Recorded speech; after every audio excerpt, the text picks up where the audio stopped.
ఇదే పాప క్షమాపణ నిమిత్తము చిందించిన నా రక్తము అని నిబంధన చేసేసి. చెప్పండి, ఇప్పుడు రొట్టె భోజనం ఇది చివరి భోజనం. ఆయనకి చనిపోలేదమ్మా, ముందే చెప్పేసి. ఇప్పుడు చచ్చిపోయాడు ఆయన.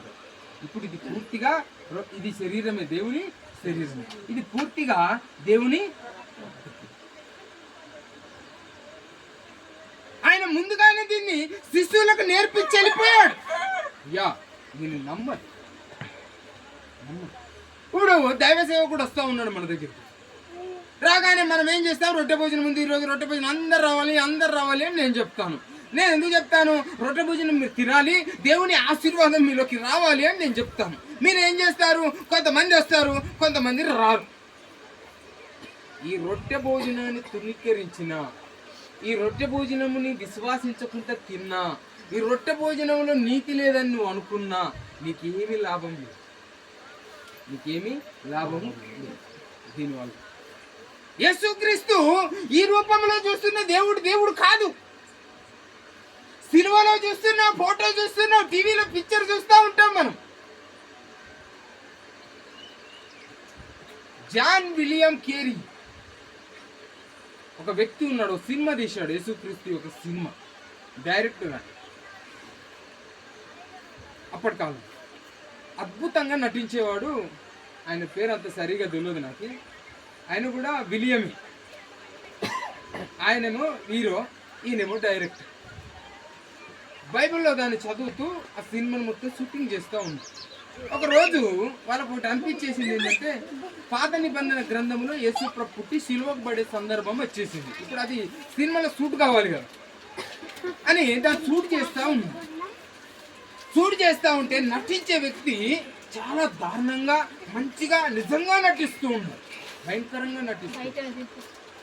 ఆయన నటించడం చూస్తే ఈ డైరెక్టర్కి అసలు ఏంటి ఇంత దారుణమా? అప్పుడు రోమా సైనికులు వాడిన ఆయుధాలు అవే ఉండాలి కదా, బైబిల్లో ఉన్నట్టే ఉండాలి కదా, సినిమాలో కూడా ఉండన్నా లేదా? ఉండాలి అని రోమా సైనికులు వాడే కొరుడాలు తయారు చేశారు. ఒక కొరుడకు 16 గొలుసులు ఉంటాయి. 16 గొలుసులకు 16 గాలాలు ఉంటాయి. ఇది రోమా సైన్యం యొక్క కొరుడ. 16 గాలు. ఒక దెబ్బ కొడితే 16 గాలాలు దిగుతాయి శరీరానికి.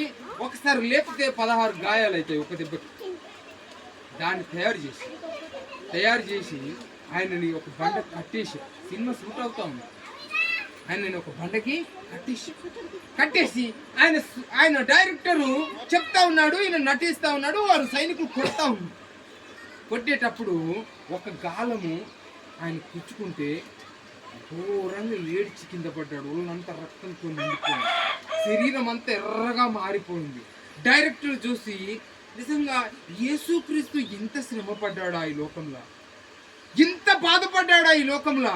అసలు ఇంత శ్రమ ఏ చరిత్రలో మేము చూడలేదు, ఇంత బాధ ఏ చరిత్రలో నేను చూడలేదే అని ఆయనను హాస్పిటల్ తీసుకుపోయి యేసుక్రీస్తు బైబిల్ని పూర్తిగా సందర్శించి చదివి దేవుని వాక్యాన్ని బోధించడం మొదలుపెట్టాడు. హల్లెలూయా. ఎందులో దేవుణ్ణి ఊహించుకున్నాడు, జ్ఞాపకం చేసుకున్నాడు ప్రభుని. ఈరోజు ప్రభు అనగానే ఫోటోలో చూడటం, బైబిల్లో చూడటం, వాక్యంలో చూడటం, శరీర రకంగా ఇక్కడ ఉన్నాడు. ఆయన శరీర రకంగా ఇప్పుడు మన మధ్యలో ఉన్నాడు. విశ్వసించాలి, నమ్మాలి, ప్రార్థన చేయాలి, వాక్యం ధ్యానించాలి. దేవుడు ఇక్కడ ఉన్నాడని ఆయన పాదాలు పట్టుకోవాలి, అడగాలి, స్తుతించాలి. నేనేమన్నా ముద్దులు పోయమంటున్నామా? మేమేమన్నా పూజలు చేయమంటున్నామా? ఏమన్నా పొద్దున్న లేచి సల్లిలా స్నానాలు చేయమంటున్నామా? మేమేమన్నా పొద్దున్న లేచి అన్ని ధనాలు అన్ని రకరకాలు తీసుకురమ్మంటున్నామా? బట్టల్లో మార్పు తెచ్చుకోమంటున్నామా? నో. యేసుక్రీస్తుని విశ్వాసించాం, ఆయన నిబంధన చేశాడు, ఇది నా శరీరము, ఇది నా. హల్లెలూయా, హల్లెలూయా. ఈరోజు నమ్మకపోతే మనం ఈరోజు విశ్వాసించకపోతే దేవుని యొక్క చివరి భోజనంలో మనం పాల్గొనదు. ఆయన మనకు ఆధారం ఇచ్చింది ఒక చివరి భోజనం. ప్రతి నెల రొట్టె భోజనం రాగానే ప్రార్థనలో కంపల్సరీ పాల్గొనాలా, మోకాళ్ళ మీద కూర్చొని ప్రార్థన చేయాలా. ప్రభువా నేను ఇన్ని రోజులు ప్రార్థనకు రాలేదు, ఈ రోజు నీ రొట్టెలో వేయబోతున్నాను ప్రభా, నేను పాపం చేశానయ్యా, నన్ను క్షమించయ్యా అని మోకాళ్ళ మీద కూర్చొని బ్రతిమిలాడాలా. మోకాళ్ళ మీద కూర్చొని కొట్టుకోవాలా. కొంతమంది ఏం చేస్తారు, చిన్న చిన్న రాళ్ళు తెచ్చి ఆడికెళ్ళి ఇట్లా పోసి ఆ రాళ్ళ మీద కూర్చొని ప్రార్థన చేస్తారు. హల్లెలూయా. దేవుని కనికరము, దేవుని ప్రేమ, దేవుని ఆశీర్వాదం మనలోకి రావాలి అంటే మనము దేవుళ్ళో వెల్తిగా కనబడదు, ఏదో సంతోషంగా కనబడటం కాదు, ఆయనకు మనము నిజమైన బిడ్డలుగా కనబడాలి, త్యాగం చెయ్యాలి. ఈరోజు ఆయన ఏం చేశాడు మన కొరకు? త్యాగమే. మనమందరం మోకాళ్ళ మీద కూర్చొని ప్రభువా నీ నిబంధన రక్తము, నీ రొట్టె భోజనాన్ని నేను జ్ఞాపకం చేసుకుంటున్నాను ప్రభువా, ఇది నీ శరీరం.